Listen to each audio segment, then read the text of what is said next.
Hi, everyone. I'm Waxman Bakshi.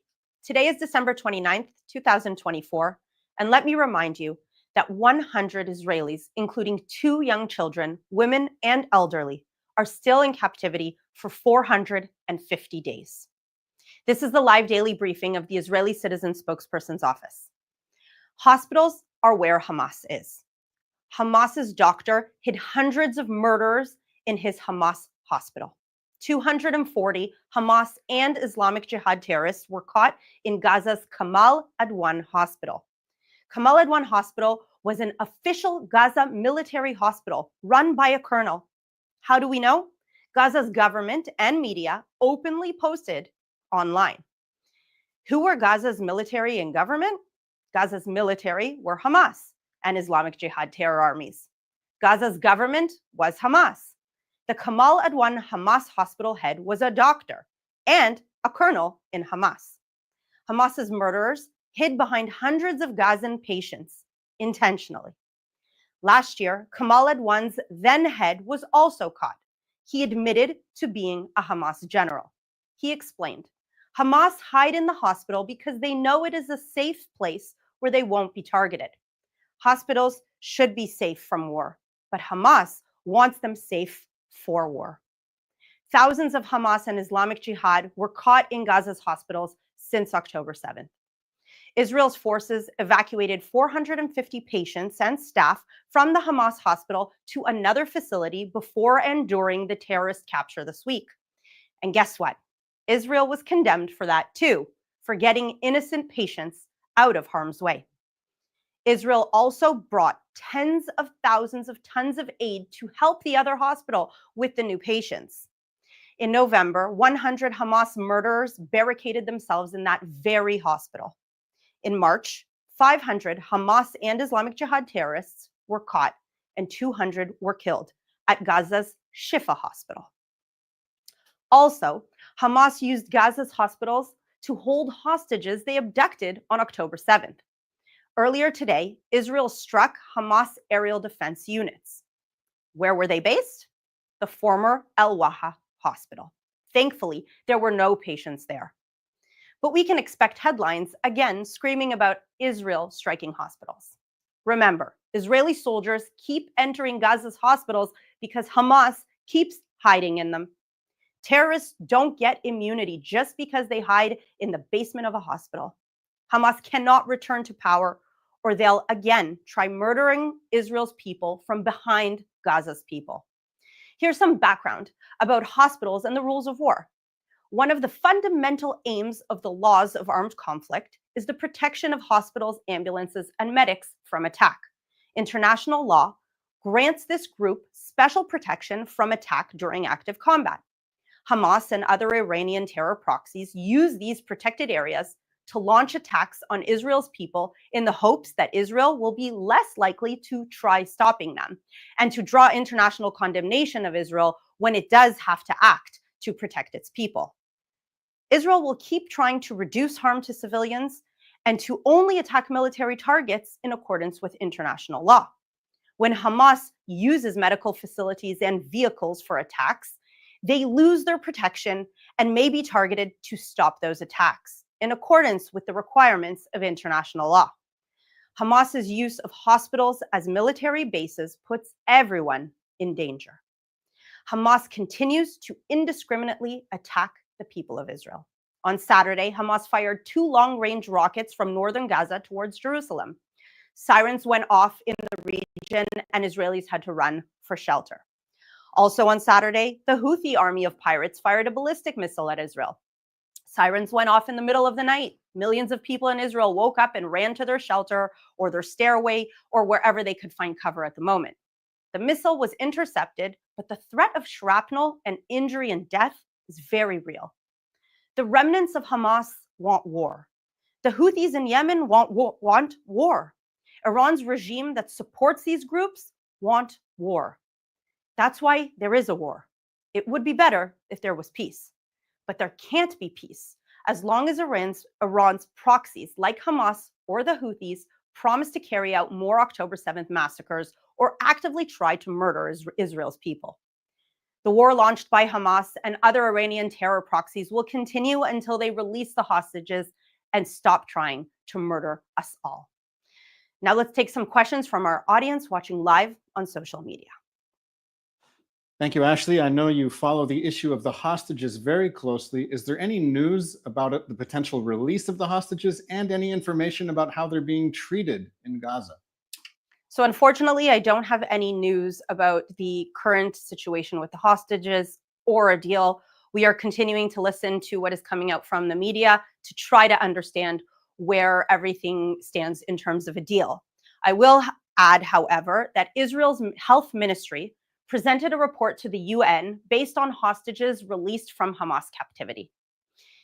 2 children reported they were tied together and beaten. 2 other children had burn marks consistent with branding on their limbs. 2 teenage hostages described how they were made to perform sexual acts on each other. A woman reported that she was assaulted at gunpoint by a Hamas terrorist. Many hostages of all ages and genders described undergoing sexual abuse by Hamas captors. Children were forced to watch the October 7th murder videos. Hostages lost between 10 and 17% of their body weight. Some children lost 18% of their body weight and needed intensive care.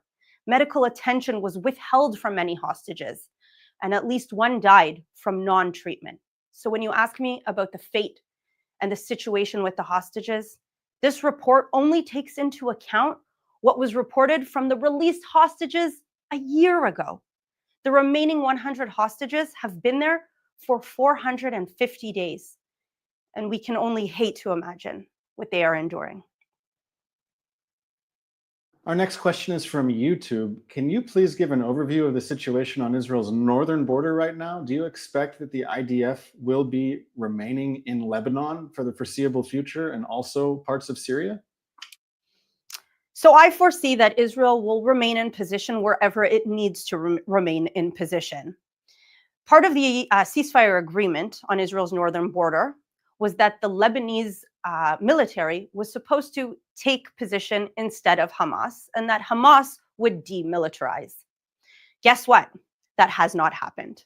And so as long as the Hezbollah and Lebanese army don't withhold their end of the bargain, they don't carry out what they have agreed upon with the agreement, I foresee that Israel will be there to protect Israel's northern border, to protect the civilians of Israel's north, so that they can finally go back to their homes and we can keep the peace and calm in the region. Our next question is from Danny Clifford, who writes on Instagram. He is asking about the status of the Iranian nuclear program. Is it so far along that it's a serious threat, and is Israel going to have to do something about it? It has been so far along and a serious threat for quite some time. I would imagine that there are serious conversations happening between Israel's leadership and foreign leadership to see how and when we can deal with the situation. Of course, Israel will not agree to live under threat of an Iranian terror regime having nuclear capability. But it's important to add that it's not only Israel who is very fearful of this potential Iranian nuclear capability. It's also the moderate Arab countries here in the Middle East. So it is not only our fight, it is a joint fight. This will destabilize the entire region, the entire world. And therefore, it's important to understand that it's not Israel's fight alone. This really is something that I'm sure, even though I'm not sitting there in those meetings, I'm sure this is real talk, real discussion between global leaders on how to move forward. Our next question is something that we get a lot on Instagram from people asking how to have better conversations about Israel and the war. People asking, how to deal with the question of, okay, I condemn Hamas for what they did on October 7th, but everything Israel has done since then is also a crime. How do you handle this? Well, first of all, I always recommend having compassion, because we do have compassion for the other side. We have compassion for the children of Gaza and for the innocent people of Gaza who have been tortured by Hamas for close to 20 years. There is no political freedom in Gaza. There is no freedom of expression. There is no freedom of religion in Gaza. And minority groups have been persecuted against in Gaza for many years. Now, it is important to mention that, and this is what you should always come back to, always, as long as there are 100 hostages, innocent people who were literally taken from a music festival, from their beds, doesn't matter where they were taken from, as long as they are still there, of course, Israel will remain there. Israel will continue to fight. And Israel will not live with a terrorist organization running a mini state, a mini terror state on its border. So if you feel compassion, as I do, for the people of Gaza, for the children of Gaza, and you truly want a better future for them, you must call on them to immediately release the hostages and for Hamas to lay down its weapons and surrender. Because if those two things happen, all of the death, all of the destruction would literally end tomorrow. So it's important to understand that even though 1 year has passed, the hostages are still there. Hamas clearly still has capability. They are shooting rockets indiscriminately at Israeli citizens. So everything could end tomorrow with them understanding that the safety and security of their people is more important than their crazy objective of wiping out Israel and killing all the Jews. We have time for 2 more questions, and the first of those 2 is from Benji on Instagram, who asks, is the IDF focusing on the Houthis now? So certainly we have seen that the Israeli Air Force has struck the Houthis in Yemen. I wouldn't say they're focusing. I wouldn't say the focus has shifted to the Houthis, because we are still on a 7-front war. We still very much, as mentioned earlier, need to protect our northern border, our border now with Syria. We still, we're yet to see if Syria, if the new regime, whatever it will look like, will remain in a ceasefire with Israel. We are still being, we have the West Bank as a front, we have the Iraqi militias, and of course we have Hamas, we have Iran. I mean, we have been blessed with a number of enemies. So of course we are dealing with all of them, but I wouldn't say the focus has shifted. The Houthis certainly are presenting a real threat and a real inconvenience, waking us up night after night, whether it's in Tel Aviv, Jerusalem, or wherever it is. But it is important to mention that the Houthis are also a global threat. So they're a global threat on international waters and trading. And so we've seen not only Israel, but the United States striking in Yemen just this past weekend. So I believe, in going back to the previous question, I believe this is something that also we are discussing with our American and other foreign counterparts. This is our last question today. It's the holiday of Chanukah. How are you celebrating Chanukah, and how do you assess the mood in Israel during this Chanukah holiday? So we're trying to stay happy and positive, but of course we're kind of unsuccessful. How am I celebrating? I'm, lighting the candles and eating donuts, much needed comfort carbs. But actually today, so many of you know, my cousin Agam Belgel, she is also held hostage. She is 20 years old in Gaza. And tonight we are joining the entire family, and we've invited other people to come together. We're going to be watching Agam's favorite movie, which is Bohemian Rhapsody. So we're trying to stay together as a family and stay positive, but we cannot really celebrate until, of course, they all come home. Thank you very much for watching. And remember, there is less than 1 week left to make your year-end gift. A generous donor is matching every donation up to $180,000, doubling your impact. Support the Israeli Citizen Spokesperson's office and help us combat misinformation, empower allies, and ensure Israel's story is heard. Don't miss this chance. Every dollar counts twice. Click the link in our bio to make your contribution. Thank you very much for tuning in. We will, of course, be back tomorrow at 3 p.m. Israel time, 8 a.m. East Coast time. Happy Chanukah. Thanks for watching. Drop a comment below. Don't forget to like, share, and hit subscribe to stay updated with our latest content. Until next time, stay informed and inspired.